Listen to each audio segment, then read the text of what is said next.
Katanya Imam Syafi'i, siapa yang menginginkan husnul khotimah di penghujung umurnya, hendaklah ia berprasangka baik kepada manusia. Nah, ini jadi kunci hidup tentram. Ya kalau hidup kita tentram kan husnul khotimah.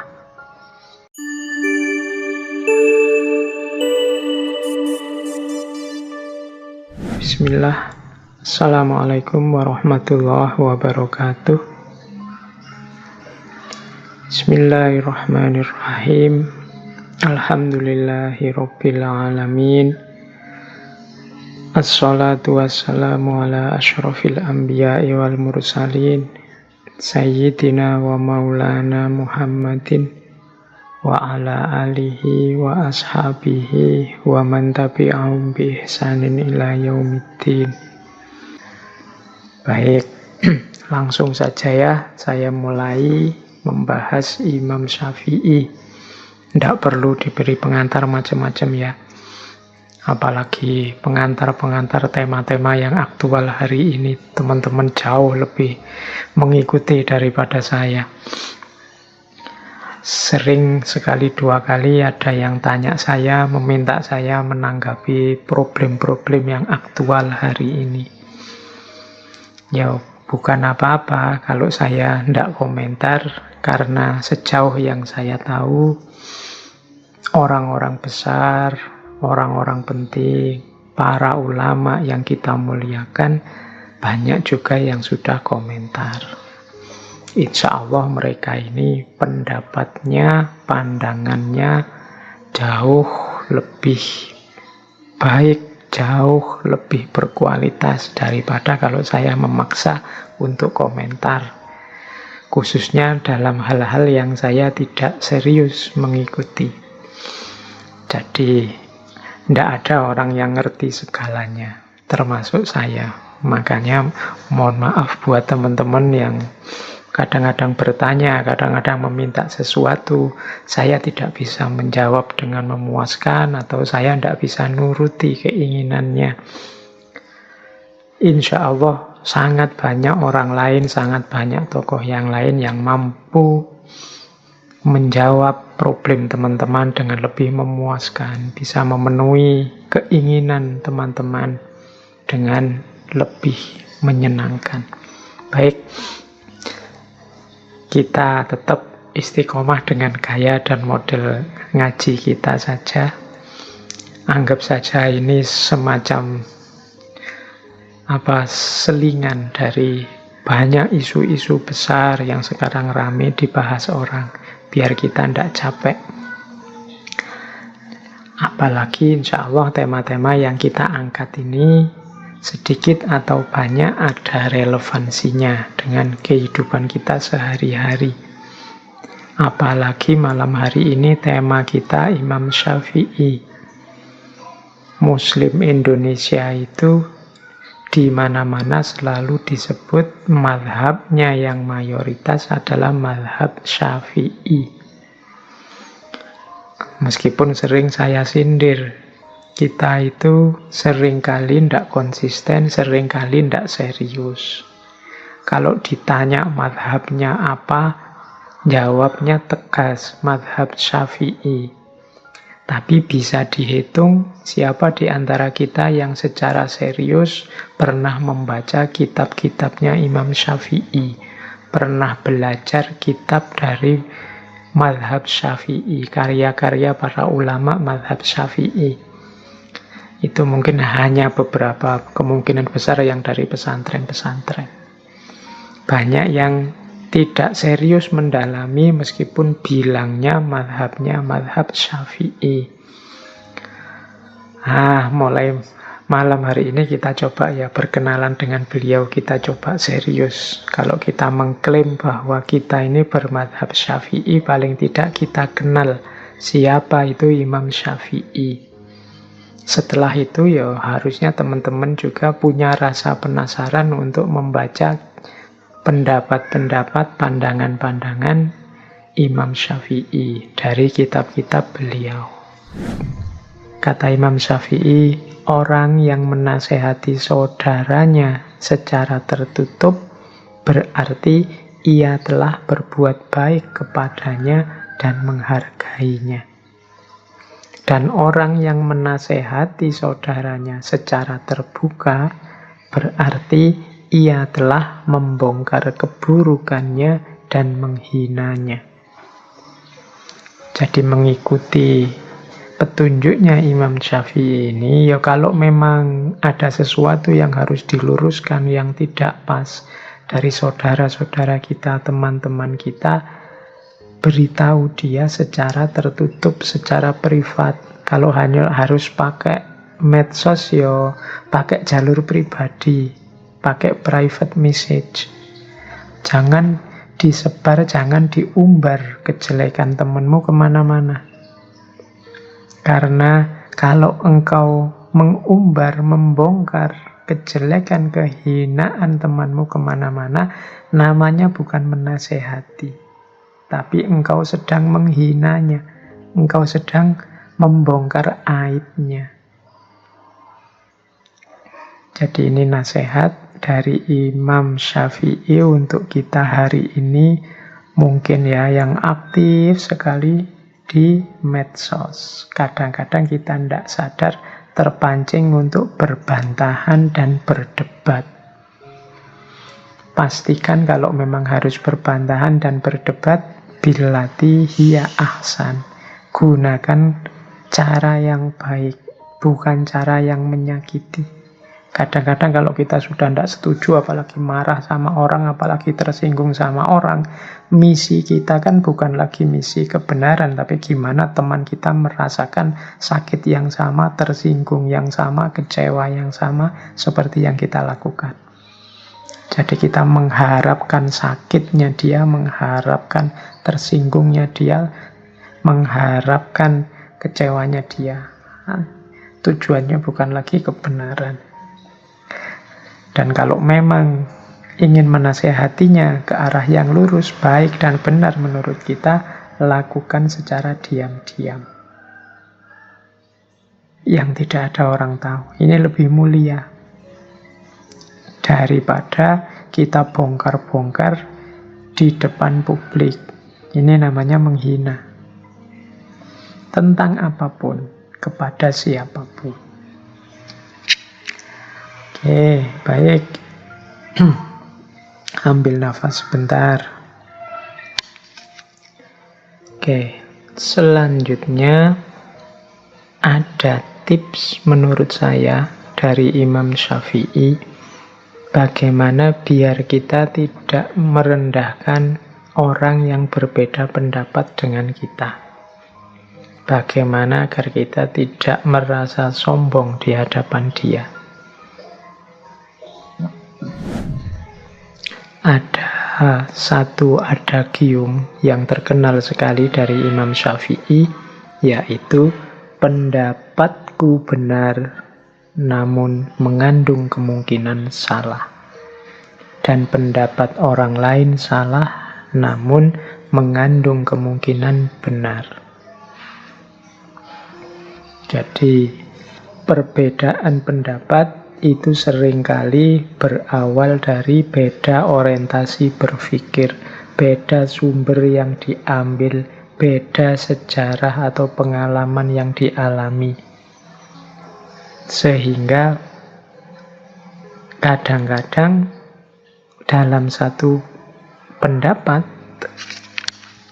yang kita anggap sudah benar, tapi begitu situasinya berubah, begitu sudut pandangnya berubah, begitu sumbernya kita ganti, ya jadinya kurang relevan. Jadi sebenar apapun pendapatku, ya mengandung kemungkinan salah. Sebaliknya, sesalah apapun pendapatnya orang lain, namun mengandung kemungkinan benar. Bisa jadi kalau situasinya pas, kemudian ruang dan waktunya memungkinkan, yang sama sekali salah itu sedikit-sedikit ada unsur benarnya. Yang sama sekali benar, sedikit-sedikit ada unsur kelirunya. Wong kita ini manusia biasa. kesadaran semacam ini penting untuk tidak membuat kita angkuh, tidak membuat kita merasa kitalah satu-satunya yang paling benar. Pendapat kita juga ada titik-titik lemahnya. Wong kita ini manusia. Pendapat orang lain yang kita anggap salah, ada titik-titik benarnya. Ya teman-teman bolehlah mulai mendeteksi misalnya acara-acara di TV yang dalam bentuk debat, dalam bentuk dialog, yang kelihatan kontras sekali pendapatnya. Itu kan kalau kita mau jujur, setiap pendapat itu ada unsur benarnya, ada unsur salahnya. Dalam hal tertentu baik dan benar, tapi dalam hal tertentu juga tidak relevan, tidak cocok, tidak sesuai. Nah, ini menurut saya tips yang penting dari Imam Syafi'i agar kita tidak mentang-mentang. Pendapatku benar, saya yakin pendapatku ini benar, makanya aku ambil yang ini, aku pedomani yang ini, aku yakini yang ini. Tapi aku ini manusia biasa. Ada titik-titik salahnya, ada titik-titik lemah dan kelirunya. Maka pendapatku benar, tapi mungkin juga ada unsur-unsurnya yang salah. Pendapatnya orang lain salah, tapi sangat mungkin juga dalam hal tertentu, di titik tertentu, dengan sudut pandang tertentu, pendapat itu ada benarnya juga. Nah, jadi ini nasihat-nasihat yang berkaitan dengan ilmu. Ini kalau kita urut dari depan tadi yang tentang ilmu, kita ulang lagi ya. Jadi yang pertama, ayo serius belajar. Kalau tidak kita akan menanggung perihnya kebodohan. Kemudian kalau kita belajar harus siap menyiapkan 6 bekal. Kecerdasan, kesungguhan, kesabaran, modal, guru, dan juga waktu. Kemudian bersihkan diri, karena maksiat menghalangi masuknya ilmu. Nah, kalau tadi yang 6 tadi bekalnya, yang maksiat ini penghalangnya yang harus dihindari.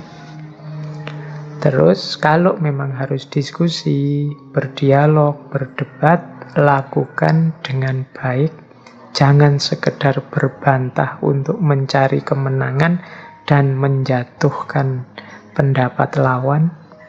Kalau memang harus menasehati yang berhubungan dengan aibnya saudaramu, nasehatilah secara tertutup, biar nasihat tidak berubah jadi penghinaan, tidak berubah jadi pembongkaran aib. Kemudian yang terakhir, dalam ranah ilmu, yakinilah bahwa pendapatmu yang benar, makanya engkau harus yakin, tapi juga sadarilah dalam pendapatmu sangat mungkin ada kemungkinan-kemungkinan keliru. Engkau pasti juga yakin pendapatnya orang lain itu salah, tapi siapa tahu ada titik-titik tertentu dalam pendapat orang lain itu yang benar. Oke, jadi ini hikmah di ranah ilmu. Kita lanjutkan sekarang, hikmah di ranah sosial, hubungan dengan orang lain. Ada beberapa wasiat dan nasihat dari Imam Syafi'i yang menurut saya penting dalam rangka berhubungan dengan manusia yang lain. Ini semoga yang saya pilih ini hal-hal yang relevan untuk hidup kita hari ini. Ini kan hari-hari ini kita mulai agak panas, agak sering tabrakan, konflik pikiran, apalagi di medsos itu kencengnya luar biasa. Semoga tidak merantak, semoga tidak meluas ke ranah real. Biarlah dunia maya saja yang rame, dunia nyata kita dunia yang damai, yang rahmatan lil alamin. Oke, ada beberapa tips dari Imam Syafi'i sehubungan dengan hal ini. hubungan dengan manusia yang baik. Katanya Imam Syafi'i, siapa yang menginginkan husnul khotimah di penghujung umurnya, hendaklah ia berprasangka baik kepada manusia. Husnudzon. Nah, ini jadi kunci hidup tentram. Ya kalau hidup kita tentram kan husnul khotimah. Jadi kuncinya ternyata husnudzon, prasangka baik kepada orang lain. Saya tidak tahu hari ini situasi dunia kontemporer itu sering menyeret kita untuk berprasangka buruk pada orang lain. Di luar rumah kita lebih sering merasa tidak aman dan tidak nyaman dari hadirnya orang lain. Ini membuat hidup kita tidak tentram. Maka katanya Imam Syafi'i, prasangka baik itu jadi kuncinya husnul khotimah. Kadang-kadang kita melihat teman kita melakukan apa gitu kan, ya itu sebenarnya yang dia lakukan itu biasa.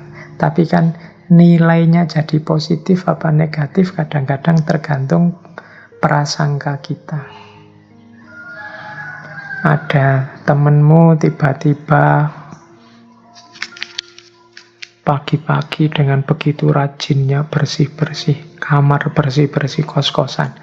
Loh ini kan sebenarnya hakikat perbuatannya baik, tapi kadang-kadang pikiran kita itu membunyikannya secara berbeda. Orang yang perspektifnya suudzon, ya mungkin alah cari muka, alah ada pamrihnya itu, alah hati-hati saja, mungkin dia ingin ngelirik-ngelirik di kamar-kamar kita ada apa dan seterusnya. Ini namanya prasangka buruk. Bahkan tindakan yang baik sekalipun, ya kalau pikiran kita suudzon, ya kita bunyikan dia jadi jelek. Jadi suudzon itu kan menggunakan kacamata buruk, sehingga apapun akan kelihatan buruk, bahkan yang baik-baik. Ada temenmu tiba-tiba rajin ke masjid, ya engkau melihatnya ala pencitraan, ala itu tobat yang terlambat itu, ala macam-macam. Jadi begitu kacamata yang kita pakai adalah kacamata kebencian, kacamata suudzon, maka apapun yang terlihat akan berbunyi buruk dan layak kita benci. Tapi kalau kita balik, kacamata yang kita pakai adalah kacamata kasih sayang, kacamata rahmat, maka apapun yang kita lihat akan membuahkan cinta, kasih sayang, dan ketentraman. Sehingga katanya Imam Syafi'i, kalau ingin husnul khotimah, ya hidupkan lagi prasangka yang baik. Terus yang kedua, berapa banyak orang telah berbuat kebajikan kepadamu yang membuatmu terbelenggu dengannya? Dan berapa banyak orang yang memperlakukanmu dengan kasar dan ia memberi kebebasan kepadamu? Nah, ini kan kita itu seringkali baper nunggu orang berbuat baik selalu pada kita. Begitu ada orang melakukan hal yang kita tidak suka, yang kita anggap tidak baik, maka naiklah emosi kita, tersinggunglah kita. Dan kita melihat dari hal itu tidak ada manfaatnya sama sekali. Jangan lupa katanya Imam Syafi'i, justru seringkali dalam kebaikan yang dilakukan orang lain padamu itu ada belenggu. Sementara dalam kekasaran, dalam kejahatan atau keburukan yang dilakukan orang lain padamu, di situ ada kebebasan. Maksudnya apa? Ya ini logikanya, kalau ada orang berbuat baik pada kita, kan detik itu juga kita dituntut juga untuk melakukan hal yang baik yang sama untuk melakukan kebajikan yang setara. Kita tidak boleh menyakiti dia, kita tidak boleh melakukan hal-hal yang membuatnya tidak berkenan. Oh, ini kan jenis-jenis belenggu. Akhirnya ya kita harus ngatur kata-kata, ngatur tindakan, ngatur perilaku di hadapan dia. Wong dia sudah baik kepada kita. Jadi seringkali kebaikan justru membuahkan belenggu. Sementara kepada orang yang tidak baik pada kita, kita kan tidak merasa punya tanggung jawab juga untuk peduli padanya, untuk tanggung jawab terhadap kehidupannya dan lain sebagainya. Justru kita bebas di hadapan dia. Ini nasihat ini sebenarnya untuk melonggarkan hati kita, untuk tidak putus asa dan pesimis kalau ada orang berbuat jelek pada kita. Jadi kalau ada orang berbuat buruk pada kita, bacalah perbuatan buruk itu sebagai upaya yang membuatmu bebas. Alhamdulillah, engkau buruk padaku, jadi aku tidak ada beban di hadapanmu. Aku tidak terikat apa-apa untukmu. Nah, ini kita malah bebas. Dari sisi ini yang tidak harus terlalu sedih, terlalu galau kalau ada orang yang melakukan sesuatu yang membuat teman-teman tidak berkenan. Jadi ini wasiat selanjutnya yang berhubungan dengan relasi sosial. Ya manusia itu memang macam-macam. Tidak mungkin kita mengharapkan semua orang melakukan sesuatu persis seperti keinginan kita. Akan ada dan bahkan mungkin akan banyak orang menjalani hidup versi mereka sendiri-sendiri yang tidak selalu cocok dengan kita. Akan selalu ada orang yang tidak suka dengan kita, orang yang ingin menyulitkan kita, orang yang melakukan hal buruk pada kita. Itulah cirinya kehidupan dunia. Kalau kita hanya sanggup menerima yang baik-baik saja dan tidak sanggup menerima yang buruk-buruk, maka hidup kita akan sangat berat. Padahal hakikatnya kalau orang memberikan yang buruk pada kita, maka kita bebas. Tidak ada tuntutan kewajiban apapun di hadapannya. Tapi pada orang-orang yang sangat baik pada kita, melakukan kebajikan pada kita, di situ ada banyak tanggung jawab moral yang harus kita lakukan. Nah, ini dari sisi ini maka harusnya kita tidak putus asa, harusnya kita tidak sedih kalau ada orang melakukan hal buruk pada kita. Justru mungkin terima kasih karena engkau sekarang membuatku bebas. Oke, jadi itu yang kedua. Yang pertama tadi berprasangkalah yang baik. Yang kedua, luaskan hatimu, jangan hanya mau menerima yang baik-baik, tapi juga maklumilah yang buruk-buruk, karena justru yang buruk itu seringkali memberikanmu kebebasan. Yang ketiga, sebesar-besar aib adalah engkau mengira keburukan orang lain, sedangkan keburukan itu sendiri terdapat dalam dirimu. Ini bagi Imam Syafi'i, ini mbahnya perilaku yang buruk. Manusia itu memang makhluk khotok wan nisyan, kadang-kadang terpeleset melakukan yang buruk. Tapi yang lebih buruk dari itu apa? Menganggap orang lain buruk. Padahal keburukan yang sama ada dalam dirinya sendiri.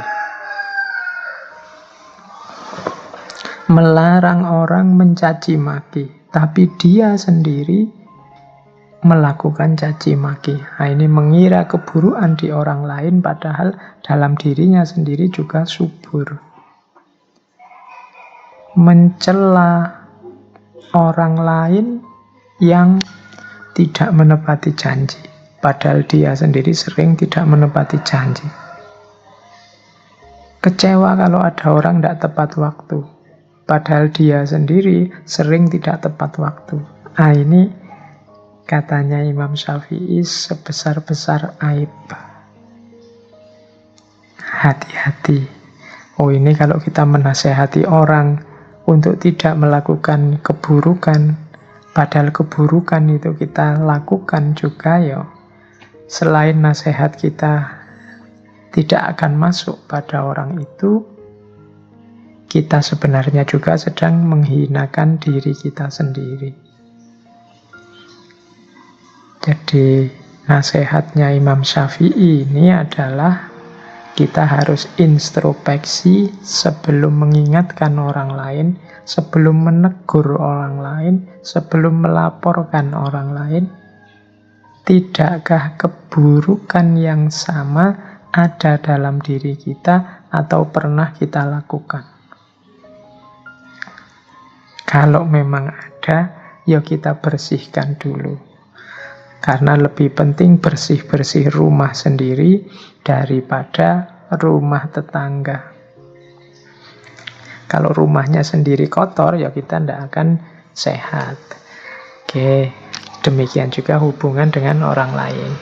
Kalau kita berminat sekali membuat orang lain bersih, orang lain santun, orang lain berakhlak, orang lain beradab, pertama-tama kita introspeksi apakah kita sendiri sudah santun, sudah beradab, sudah berakhlak. Kalau sudah, monggo. Watawasau bil haqqi, watawasau bis sabr. Saling menasehati tentang kebenaran dengan kesabaran. Jadi ini rumus-rumus berhadapan dengan orang lain. Terus ada lagi nasihat penting dari Imam Syafi'i, yaitu terlalu keras dan menutup diri terhadap orang lain akan mendatangkan musuh, dan terlalu terbuka juga akan mendatangkan kawan yang tidak baik. Maka posisikan dirimu di antara keduanya. Ini Imam Syafi'i menasehati kita untuk jadi orang jangan terlalu tertutup, juga jangan terlalu terbuka. Kalau kita terlalu tertutup, orang susah memahami kita, bahkan mungkin muncul fitnah-fitnah. Makanya Imam Syafi'i menyebut akan mendatangkan musuh. Tapi kalau kita terlalu terbuka, apa saja diungkap ke publik, diceritakan ke orang banyak, kemudian siapa saja juga dipergauli, pada akhirnya kalau tidak hati-hati kita akan dapat kawan yang tidak baik. Jadi yang bagus apa? Di antara keduanya. Jangan terlalu tertutup, juga jangan terlalu terbuka. Terlalu tertutup, tidak punya teman sama sekali, mendatangkan musuh. Terlalu terbuka, siapa saja dijadikan teman, akan mendatangkan teman yang jelek juga ikut masuk. Jadi selektif. Terbuka, tapi tidak semua orang bisa masuk. Kita sendiri yang milih, yang menyeleksi. Lanjutkan. Pendapatnya Imam Syafi'i selanjutnya. Kalau tadi hubungan dengan manusia, sekarang hubungan dengan Allah. Kata Imam Syafi'i, engkau tak akan mampu menyenangkan semua orang. Karena itu cukup bagimu memperbaiki hubunganmu dengan Allah.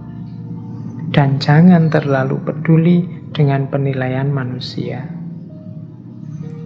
Di antara yang sering menghalangi kita, yang sering menghambat kita saat melakukan yang baik dan yang benar adalah penilaian manusia. Memperhatikan penilaian manusia boleh, tapi dia tidak boleh sebagai variabel yang dipentingkan melebihi yang lain, melebihi ridho Allah, melebihi kebenaran dan kebaikan itu sendiri. Kalau dalam bahasa nilai, pandangan manusia ini posisikan di level tersier. Kalau bahasa usul fikih mungkin ini levelnya tahsiniyat. Ada ndak apa-apa, ndak ada juga ndak masalah, jangan tergantung itu. Mungkin makomnya hanya makom kepantasan saja. Kalau kita melakukan yang baik dan yang benar, kok dipuji orang, kok orang menilainya juga baik, alhamdulillah. Tapi seandainya tidak dipuji sekalipun, bahkan dibenci, diiri orang, ya biar saja. Yang kita fokusi satu-satunya adalah ridhonya Allah, hubungan kita dengan Allah. Katanya Imam Syafi'i, engkau tidak akan mampu menyenangkan semua orang. Sebaik apapun, seluruh sebenar apapun yang kita lakukan, kita sampaikan, akan selalu ada orang yang tidak seneng. Siapa yang punya channelnya YouTube, kalian merasa, ini loh yang saya sampaikan ini baik loh. Kok masih ada yang jempol ke bawah ya? Kok masih ada yang tidak suka ya? Loh ya itu manusia memang. Tidak mungkin orang sepakat semua, seneng semua. Ya seleranya beda-beda. Jadi ya termasuk ngaji ini kan ya ada yang suka, ada yang tidak suka. Ya itu manusia.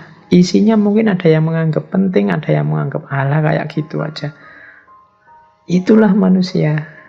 Alhamdulillah kalau dapat bonus penilaian manusia yang baik. Tapi kalau tidak masalah. Yang harus kita permasalahkan adalah hubungan kita dengan Allah. Apakah Allah ridho dengan yang saya lakukan ini? Kira-kira Allah berkenan tidak kalau saya ngaji seperti ini? Itu yang pertama-tama itu. Jadi kita bangun hubungan kita dengan Allah pertama-tama dengan cara jangan memposisikan penilaian manusia sebagai yang nomor satu. Terus jadikan akhirat di hatimu, dunia di tanganmu, dan kematian di pelupuk matamu. Oh, ini orientasi hidup yang menurut saya ideal. Hati kita isinya akhirat. Akhirat itu hati itu kan sesuatu yang vital. Disitulah orientasi hidup kita bermula. Ala inna fil jasadi mudghah, itu kan kemarin kita kaji, itu dalam tubuh itu ada satu gumpal daging yang kalau dia baik, baik seluruhnya. Nah itu kan hati.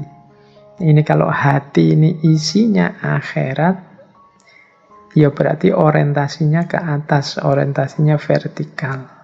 Pada yang ketuhanan, yang ilahi. Karena di sanalah letaknya hidup yang sejati.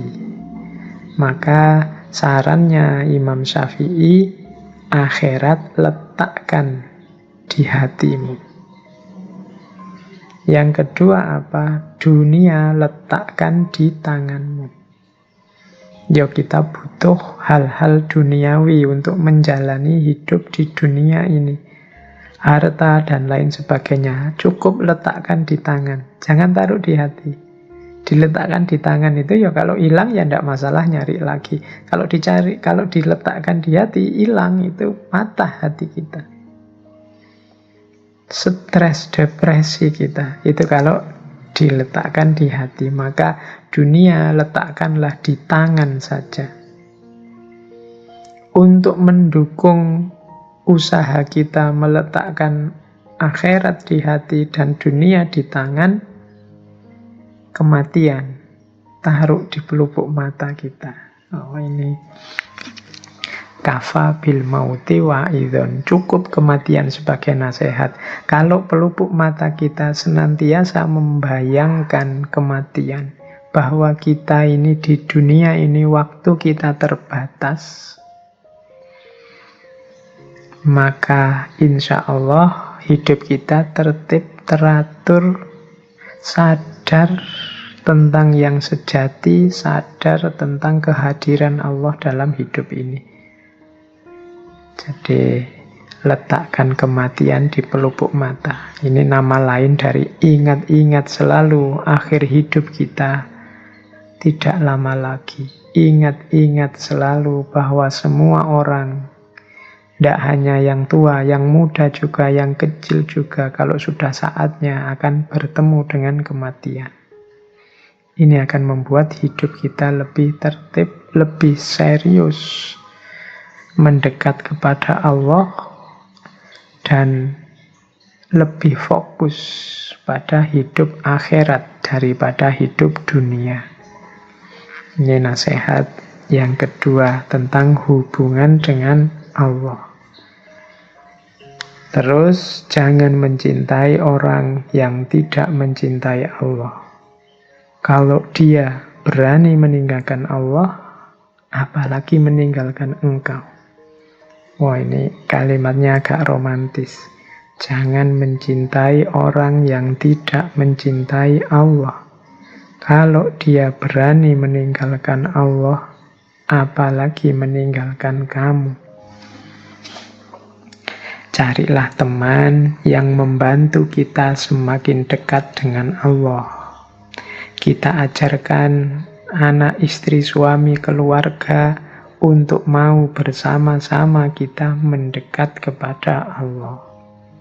Kita jadikan harta kita kendaraan untuk mendekat kepada Allah. Kita jadikan apapun fasilitas yang diberikan oleh Allah dalam hidup ini sebagai sarana untuk lebih dekat dengan Allah. Caranya seperti itu. Jangan dekat, jangan akrab dengan orang yang tidak peduli tentang Allah, apalagi berani melawan, berani meninggalkan Allah. Kalau Allah saja berani dia lawan, berani dia tinggalkan, apalagi kamu, apalagi engkau. Nah, ini putri-putri yang mau menikah, cowok-cowok yang sudah punya pasangan, coba dicek pasanganmu orang yang berani meninggalkan Allah atau tidak. Kalau dia berani, ya dinasehati biar tidak berani. Diberi wawasan-wawasan tentang Allah dalam hidupnya, tentang kehadirannya dalam hidupnya, tentang kekuasaannya dalam hidupnya, sehingga dia tidak berani lagi meninggalkan Allah. Tapi kalau dia masih saja berani meninggalkan Allah, cari jalan biar dia tidak berani. Karena Allah saja setelah dia tahu bagaimana posisi, bagaimana peran, bagaimana kekuasaannya, setelah dia tahu ini kok masih meninggalkan, masih melawan, harus kalian hati-hati, apalagi hanya meninggalkan kalian, apalagi hanya mengecewakan kalian. Jadi jangan mencintai orang yang tidak mencintai Allah. Kalau dia berani meninggalkan Allah, apalagi meninggalkan kamu. Terus ini, jika semua orang menjauh ketika engkau mendapat kesulitan, maka ketahuilah Allah ingin membuatmu kuat dan Ia akan menjadi penolongmu. Kesulitan apapun yang kita hadapi, kalau menurut nasihatnya Imam Syafi'i ini, mari kita baca sebagai keinginan Allah untuk membuat kita kuat. Hari ini masih dalam situasi pandemi. Mari kita baca pandemi ini keinginan Allah membuat kita lebih kuat. Kita disuruh lebih kuat menjaga imunitas tubuh. Kita disuruh lebih kuat dalam menjaga kebersihan. Kita disuruh lebih kuat dalam menahan diri tidak banyak keluar rumah. Jadi apapun ujian, apapun kesulitan itu sebenarnya Allah ingin membuat kita lulus jadi orang yang lebih kuat karena berhasil menaklukkan kesulitan itu. Dan jangan lupa, Allah juga nanti yang akan menjadi penolong kita. Oke, jadi ini hubungan yang harus kita bangun dengan baik dengan Allah. Musibah yang membuatmu mendekat kepada Allah itu lebih baik daripada kenikmatan yang membuatmu jauh darinya. Nah, ini wasiat dari Imam Syafi'i. Berarti buahnya musibah termasuk pandemi yang sekarang kita alami antara lain harusnya semakin dekatnya kita kepada Allah. Ayo mari kita muhasabah. Kalau ada waktu coba kita introspeksi diri dulu sebelum datangnya pandemi, ya bulan-bulan Maret lah ya. Itu sedekat apa kita dengan Allah? Sekarang sedekat apa kita dengan Allah? Sudah sekitar 8 bulanan lebih. Sedekat apa kita dengan Allah? Harusnya musibah ini membuat kita semakin ingat Allah, semakin dekat kepada Allah. Ya kalau tidak, segera kita mulai semakin mendekat kepada Allah. Kita harus lulus, wong kita ini sudah berat menjalani ujian, menjalani musibah. Kalau tidak lulus kan rugi kita. Semoga nanti kalau tidak lulus tidak ada remedi ya.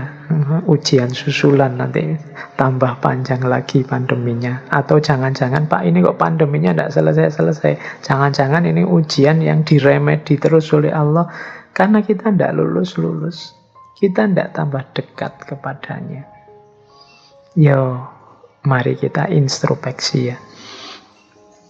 Karena seperti dawuhnya Imam Syafi'i ini musibah yang membuat lebih dekat kepada Allah itu lebih baik daripada kita tidak diberi musibah, hidup lancar, enak terus, tapi jauh dari Allah. Lebih tragis lagi, musibah yang membuat jauh dari Allah. Ini lebih tragis karena di dunianya sudah susah, mungkin di akhiratnya juga susahnya double. Oke. Mari kita bangun hubungan yang baik dengan Allah.